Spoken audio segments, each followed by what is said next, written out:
All right, so we are joined by a class of 2018 Velma Jackson alum, current Jackson State student and member of the United States Navy, Shelvie Brooks. We thank you so much for joining us. We're recording this also for all of our students here at Velma Jackson and for our friends at Madison Central, Germantown, and Ridgeland for our college career readiness class. So before we get into your military and college experience, why don't we talk a little bit about your high school experience? Because you were here at Velma Jackson, you had my class, you had Coach Drain's class, you were a great student, you were involved in a lot of stuff. But one thing I was telling them before we came on, yeah, you were silly, you were funny, you had Mr. Personality, but at the end of the day, you took care of business.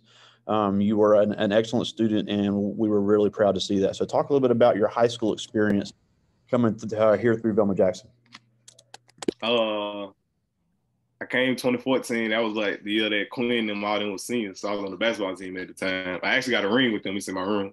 Uh, so it was like a fun experience. I took your class, Coach Drain class, a couple more teachers that I was real cool with. A couple of them gone now. Like Miss Gravy, she told me she was going to retire. I didn't even know. So like it was fun. Like my 4 years, I enjoyed my 4 years at Velma Jackson. If anything, they I tell you, like I was always active. I was always participating in everything, even with the teachers and everything. I was always a good student. It was just like a lot of them looked at me like because I was also a class clown. I had a personality. So it was like my 4 years was great. Like with my friends, they all tell you. I was also first alternate of Mr. VJ. So I enjoyed my 4 years. I enjoyed my 4 years. I definitely did. Yeah, and it's like I said, you were always a comedian and funny, but you knew where to draw the line. And I think Yeah. that's important. Yes, sir. You can be funny at it, but at the end of the day, when it was time to get serious, you took care of business and you really paid attention and you used the skills that we gave you. You always gave great presentations. You had great skills in that. Even if you didn't make all A's, you still did what you needed to do to graduate. And I think that's a great example of you can still enjoy high school and be an excellent student. Like I always try to make the day go by like, always having fun. At least try and make somebody smile out the day, having a bad day, I at least try and make you smile, I at least try and give you that. But I still always did my work, handle that too. Yeah, always. And we were always really proud of that. Now, after you left Velma Jackson, you told me yourself you kind of didn't know what you wanted to do for a while. But last year you joined the United States Navy. So tell us about that experience because I hear a lot of the stuff. These kids think it's just like you see on TV. You're just blowing stuff up, and the Navy's out all across the world all the time, and it's always on a boat, and that's not the case.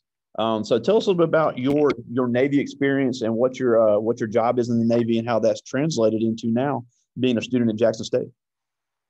So basically, when I first got out of high school, I actually went to Holmes, and I actually graduated before I went to the Navy. But my Navy experience was I went to boot camp, and then I had my A school up there. So it was cold. It was super cold, like super cold, snow every day, every day. But really, some of the skills that they really get, it's like really like all the skills that y'all like. I brought it like all my like skills that I gained like over the years, and I just took it there. So basically, like paying attention, like paying attention to detail, staying on top of business and all that. So, but it really was like I wouldn't say it was the same, but like you really meet like a lot of different like cultures and stuff while you gone. See, and like you really appreciate where you from when you go meet these other like people and all these people from these different cultures because you get to see like it's really different than what you see every day. And I met like some cool guys up there that I still get in touch with too, that I still talk to every day. But it's like my job in the Navy, I'm a gunner's mate. So basically what I do is like we handle all the ammo, we test the guns, make sure they're ready. We shoot them, and we also supply like we also do maintenance and like fix things around the ship that you don't like the littlest thing like can set off a whole chain of reactions. And we fix that. The guns may fix that, and also we like the ETs and all that too. So it's like basically like it's the same as like college too, cause like and we go like especially at Jackson State like now like you see all the different cultures and all the people that you meet down there. So like all of it really the same, like social skills, how you talk, how you present yourself, like, and then like me now, like they got me so in this thing saying sir now, like, I didn't know I used to say yes sir, yes man, but like I'm saying it so much now, so they're just like they're inside into it, so I could be talking to like a normal girl, like she'd be like 18, 19. I'd be like, yes, ma'am. And like it's just so they just like put that in my brain. So like it's like it really just both of them just transfer back and forth, really. So I love it though. Like I mean, you know what I'm saying? I haven't been to drill yet though. So like I liked it. Like all in all, it was a good experience. Like I may say like, oh, it sucked, but like it was a good experience because like you meet a lot of different people and all this and all that. Then in Chicago, like you can go out and enjoy the nightlife and all that. Oh, so you did your training school in Chicago. Oh, I did my. It's like right across the street. Like my boot camp was right across the street, and then my A school like it was like literally right across the street. So I was in Chicago for like 6 months, 7 months. That's awesome. Winter they did. Yeah, I mean, but again, coming from Camden and get to be in a big city like that has got to be a great experience. And I think it's important, and still talking about the military, I think it's important to realize every job in the military is not combat. We see the stuff on TV, we see all the big explosions and stuff because that's what makes the movies. But when it comes to, especially in the Navy, there's a bazillion jobs on that boat that go to the living and the maintenance and just the driving of the boat. So there, even if you never want to be in combat, the Navy can find a spot for you. Yeah. And it's like we got regular civilians that work on the ship. They just part of the DOD, like they regular civilians, they be on the ship. So like anybody, I ain't gonna say anybody could be like, but all the jobs are not like combat. Like you could be a cook on the ship and you might mess around, end up doing something else. Like you'll never know what you'll be doing the same day. I mean every day. Like, so you'll be surprised. You gotta feed all them people on the ship. Just that's very important too. Then you got the people that like drive the boat, all that, and it's so much that go into that too. Like, so you really got to be like training on that. That's why they really be on you like this, like, because you got to be like pay attention to detail. It's very and like even like when you're doing presentation in school, like pay attention to detail. That's all you got to do. And like they be on you about that. Electricians, welders, plumbers, all and then I always say, kids say they want to see the world. The Navy is probably, to me at least, the best branch to join if you want to see other countries. Because, you haven't been to drill deployed yet, but once you finish college, if you wanted to stay in for a while, you could probably see a handful of countries in a matter of months. Yeah, like some places that we can go, so I can name off the top of my head, Spain, you can go to Germany, Australia, like, and then like they tell me it's a place overseas, like I think it's Bahrain or something like that. Like, like they say it's like so beautiful. Like they look at it like it's nothing, but it's really beautiful. Then you go to Italy, like Greece, it's another place. Guam, Philippines, like you can go all these different places. And that's just a handful. And then like if you somebody from the East Coast, you ain't never been to the West Coast, you can go to San Diego, I want to say Washington. And then if you're from the West Coast, you can go to like New York. Not New York, Connecticut, and then like Chicago, Virginia. Then some people be in Florida, like anywhere really. In the Navy, and he was stationed at Hawaii. My cousin was actually born at Pearl Harbor in Hawaii. He lived in Jacksonville, Florida, and Norfolk, Virginia. So you really can see the world in the Navy, and I think it's important for young people that maybe you don't know what you want to do. The Navy can, first of all, they can find you a job. Second, they can show you the world. And it's I think because people are worried about the boot camp's hard, but 90%, you don't have to be a good athlete to get through boot camp. It's all 90% mental. They'll train you on the physical part, but if you can set your mind and say you can do it, especially at their age now, it can be done. Yeah, like we had people in boot camp with us, like they coming in, they chubby, So by the time they left boot camp, they were like my size. So I'm like, you want to come, you get you a free workout every day. You come, like, so. Now, and since then, you were using your Navy GI Bill to go to Jackson State University, and you're going to get your degree, and you're not going to pay a dime. So talk a little bit about how that works, because you hear a lot of kids say, I'm worried about how I'm going to pay for college. I don't know how this is going to work. But being a member of the military has a lot of perks, and being a full-time college student for free is one of those. So talk a little bit about how that's working.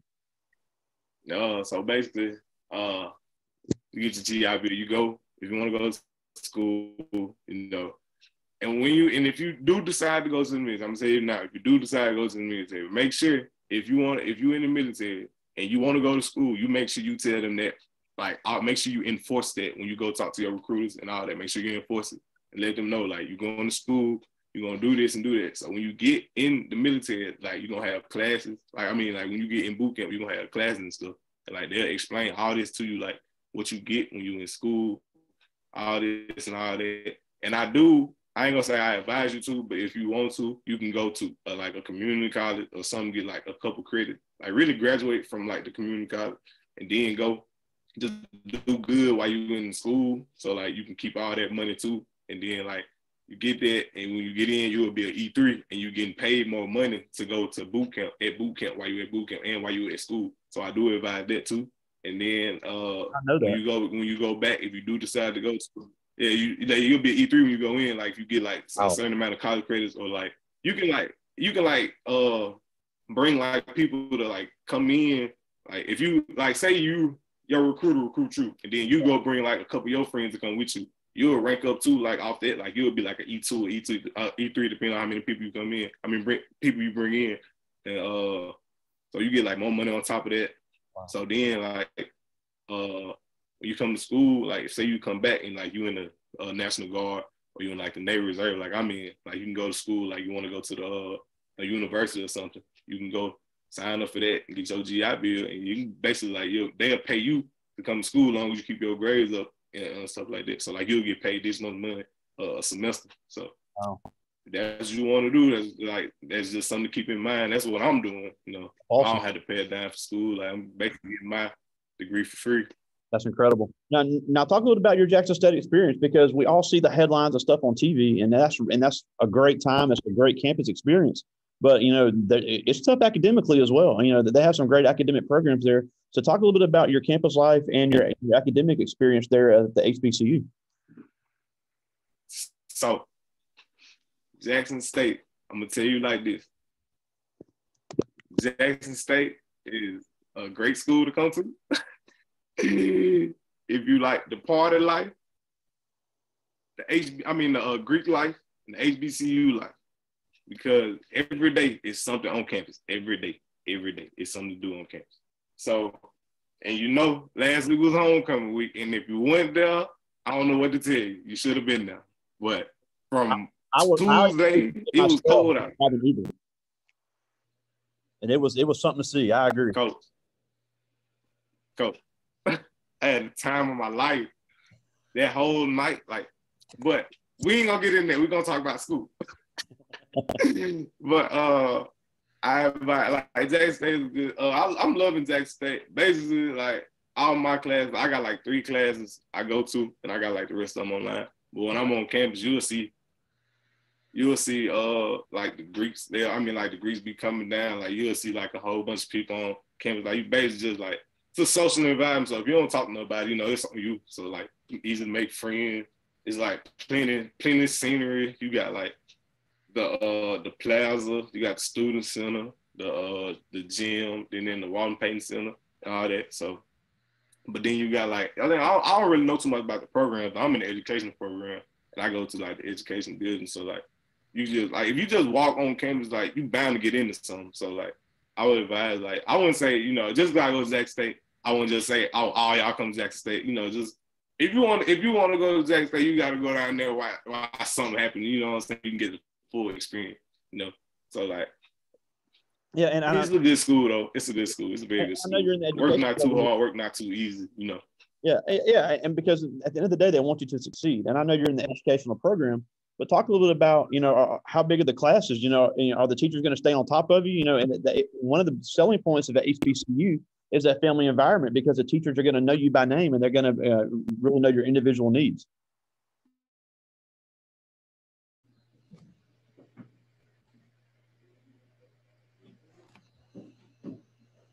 So basically, like the teachers, like once you get to know your teachers, like you just gotta really participate in class, like talk to them and all that. Like once you get to know them, it eventually become like high school when teachers are like, But like I got a big class. I ain't really got 2 big classes because I got 1 big class. It's my science class, of course.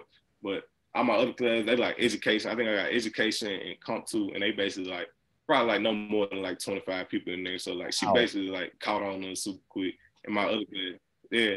And she called on us like super quick. My other class is like basically like 20 of us in there. And she knows us by name, so she knows about facing names now. So we ain't really ain't really just like too big, but once you go like them, you know, like them big class, like them science class, them labs, like, you know, stuff like that, that's where you really get like into like the bigger aspect. But like if you got like little simple core classes like I'm taking, like of course you're gonna see like you ain't gonna see that many people in the classroom, but it's a good handful of people in there. But you know, it's a handful of people. It's a handful of people that you take class with. Like once you get in your class, but it's like you know, numerous of people once you like take like them big classes, like them science classes and all that stuff like that. So yeah, and with that handful, that goes back to what you're saying. You know, you can't just sit and not talk to anybody because you may need those people to get through those classes together, and it really does create a family atmosphere where you're saying, "Look, I've had these 4 or 5 people in every class, and we've gone through it together."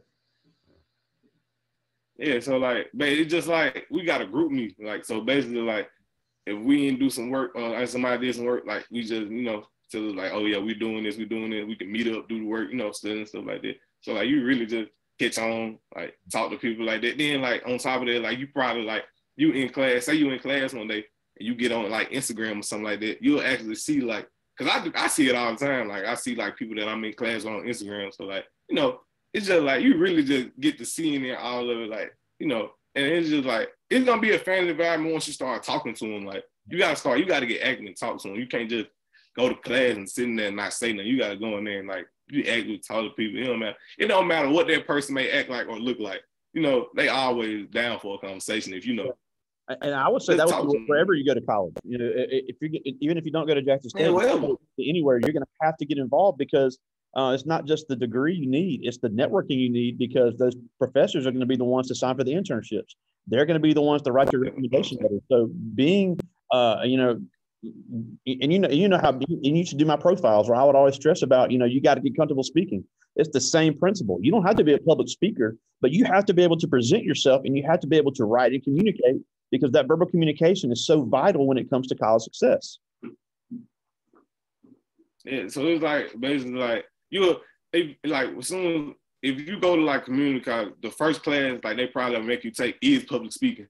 So when you take public speaking, you got to get up there and present and learn how to talk into a group of people without looking down and saying and all the time. So like eventually like even if you got good social skills, you used to doing that. Cause me, you know, I just took all my comedic skills and just put them on my profile skills and like just put it together to make you laugh and present myself at the same time, you know. And I made it work. So like, that's what I do all the time. Like it's just like talking to a girl on the street. You want to make her laugh, you gotta present yourself, you know what I'm saying? All right, before I get to the questions, I do want to talk briefly about the online classes because I think there's a kind of misunderstanding on how those work. Because online classes are convenient because you can be at home, but it's one of those things you have to stay on top of. People aren't going to hold your hand in an online class. You have a list of deadlines and you have to meet them. So talk a little bit about that because they may be unfamiliar with how the online classes work in a college campus.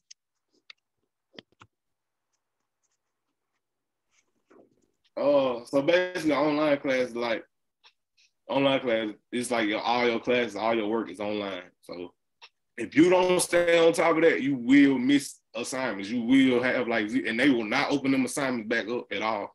So like, and even like some teachers, they'll give you leniency because like last week was homecoming week and like, you know, they'll give you like leniency on stuff like that. But like, if this assignment that you missed on your own, it's on you. So like, you got to handle that. So like, you'll get them zeros, you'll get like, you know, and it says like a class, like you really like, I ain't gonna say you really need, but like say it's like a class, an easy little class that you was supposed to, not just pass, like one of them classes, you'll end up getting like failing because you weren't paying attention to it. That's the attention to detail, you know. So like you really just gotta stay on top of it. Like they'll give you some leniency, but like after a while they're gonna stop doing it. So like you gotta really stay on top of them classes, especially if you like active on like campus and like I say you like an athlete or something like that. Like you really gotta stay on top of them online classes because like they will catch up on you. They will if you're not paying attention, they will sneak up on you. Yeah, and it's important to keep, especially classes like that, to keep your GPA up because a lot of scholarships are going to have a GPA requirement. And if you drop below that GPA requirement, that's money that you lose. So it's especially those easier classes, you got to knock the top out of those. But I do have a few students, questions from the students. These are all juniors. This first one is Jabari Archie, and he asked, "What motivated you to join the military, knowing you were going to school?" So basically, what motivated me was I was talking my homeboy Rodney Walker. He's in the Army National Guard. And I ain't gonna say he talked me into it. He was like, just telling me like little stuff that he was doing. So I'm like, all right, cool. So like end up like, and then like I knew too many people that was in the Army National Guard. So I just wanted to be like, okay, I'm gonna just go to the Navy. So, do something different. So what motivated me was because I had my Rodney had told me that he was going to school, he had graduated, and he was E3. So I had graduated from home. I made sure I did that first. So that's what motivated me first, so I can get that money on top of that. So I did that too. That's what really motivated me. I ain't gonna say really motivated, but that was one of the factors in there. But what motivated me was to go in the military though. My granddad was actually in the Marines, and he was always telling me like, go to the military, go to the military, go to the military. So I'm like, okay, cool. So that's why I did the reserves first, to do that first, to go and get my degree. So that way, when I graduate, I can have my degree. And even if I wanted to go active in the military, which I am considering later on once I graduate, I can just have that on top of that and just build that up on my resume. So that's what really was a big factor in there too. And just basically like just really, and I had to get away at the moment. I really just needed the military. Really gave me a break from Camden. Like Camden and Canton and Sharon and just really Mississippi. Just get a break away from that. So like it was I want to say it was a mental break that I needed. So that's what really motivated me though with the military, was to like I just needed a break from Mississippi at the moment, and I felt like that was a good break. No phone, nothing, just a break from just me and my shipmates in there with me, just us in there every day battling through this the same decision, just having to get through it. So like I just needed a break from Mississippi. That was really what motivated me. That's awesome. Yeah, and that's been a common tale from what we've heard from Velma alums that have joined the military is, look, I wanted to get out of Camden and I didn't want to pay a bunch of money to do it. So they figured, why not? And all of them have given positive reviews of no matter what branch they joined. Look, I got to go to Chicago, I got to go to Hawaii, I went to Florida, whatever, and they were able to see a different part of the country and meet a lot of different people, which is not something you get here. This is LaRodrick Harris, and he asked, how did you figure JSU was the best college choice for you? So look, it was always either two choices for me when I went to school. It was either going to be Alcorn or Jackson State. It was the only two. So I went down to Alcorn last year for homecoming, for their homecoming. It was me and Rodney. So I and that almost made me turn that way to go to Alcorn, but I came back and I went to that spring game at JSU. I came back and I went to the spring game at JSU, and I was like, okay, it's right down the street from the crib, no more than an hour. I'm like, all right, get in, get out, So when I went down there for that was a decision. And plus, my mama, my uncle, and my granddad all went to JSU. So they really was like, just don't go to JSU, just go to JSU. And like, I actually could get a scholarship for that. I didn't know that. It's like a legacy scholarship or something like that if like a couple of your family members went to JSU. But I need to get on top of that. I need to find out about that. But I didn't know that if a couple of your family members went to JSU or something, if they graduated or something, you can get a scholarship. So, and JSU is, is right down the air. All my family members went to JSU. My uncle actually got his JSU helmet in there in front somewhere. We played football. Yeah. So, but JSU, I always feel like home though when I went down there. But Alcorn feel like home too though. But I like when I go to JSU, you just once you step that first foot on the plaza, you just like it. Yeah, it's definitely two different atmospheres. I mean, they're both great HBCUs, but it is two different atmospheres. You got to find the best fit for you. I know you went for family reasons, but I've also heard people say they went somewhere because their family went there, and that's the only reason they went, and they hated it. So at the end of the day, it's finding the best college fit for you. This is Alexander Williams, and he asked, what is your favorite thing about the Navy? What's my favorite thing about the Navy? Well, I would say my favorite thing about the Navy really is the people, because you really meet a lot of different people from because like once you go to I wouldn't say you go to the Army National Guard or something like that, but like if you go to the Army or something like that, like I was in the room with all. I ain't gonna say, I was in the shit with all dudes. So I ain't gonna say all dudes. I was in the room with all dudes, compartment with all dudes.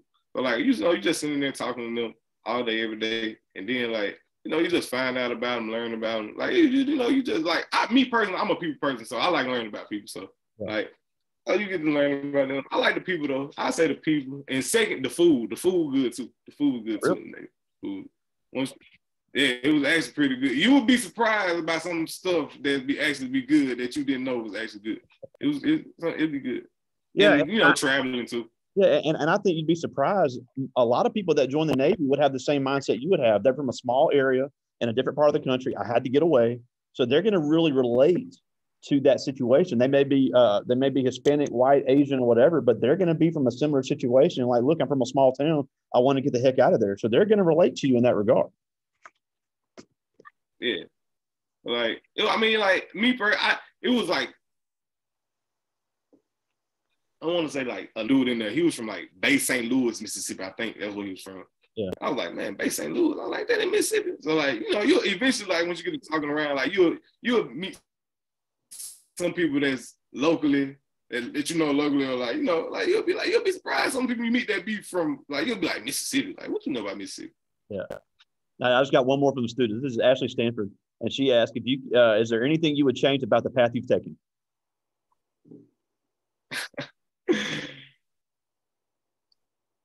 Nah. I wouldn't say I would change anything. But if I could go back with the mindset I got now, yes, I would. You know, but I wouldn't change anything because I don't think I regret, and I don't think I regret anything about none of the decisions I made because they all been like good decisions that I think will help me in the future. You know, so like I won't say I change anything because like don't live with regrets. That's all I can say. Like absolutely, if you're gonna regret it, don't do it. Like if you're gonna regret it, don't do it. So that's all I would say. Like yeah, in my decision, I wouldn't say I wouldn't take nothing back. All right. Well, we're almost out of time, and we thank you so much for joining us. But before we go, you know, I think it's important. I talk to every alumni we have about this. You know, you were sitting in these same seats and walking these same halls with a lot of these same teachers, and you've become extremely successful, and the best is yet to come. So, you know, what can they do now to just say, hey, I want to get out of this, and I want to be as successful as people that have come through here. So, what do they need to change, or what would they need to do to be able to do that? I wouldn't say change anything, but if you haven't decided what you're gonna do yet, that's okay. Like, don't rush to try and figure yourself out yet. Like, do not rush to try and figure yourself out because you might end up making the wrong decision. You know, so like once you figure out what you want to do, you gotta sit down. You really gotta have a conversation with yourself before you have a conversation with anybody. Is this what you really want to do? You know what I'm saying? So you can't just sit around and see, and you can't go off what other people then did. You can't sit around and mope and be like, oh, he doing this, so I gotta do this, or they doing this, so I gotta do this. You gotta be your own person to figure out who you're gonna be as a person rather than who you're gonna be to your peers and all this other stuff. You know, you gotta figure out who you are. You can't figure out who somebody. You can't figure yourself out trying to be somebody else. You know what I'm saying? Absolutely. You can't do that. So absolutely. Well, again, just like keep doing your thing. Keep doing your thing. All right, well, again, Shelvie Brooks, class of 2018, Velma Jackson. We're so proud to call you an alumni. You're just doing some great things, and as always, anchors away. Yes, sir. All right, I'll talk to you soon. All right. See you.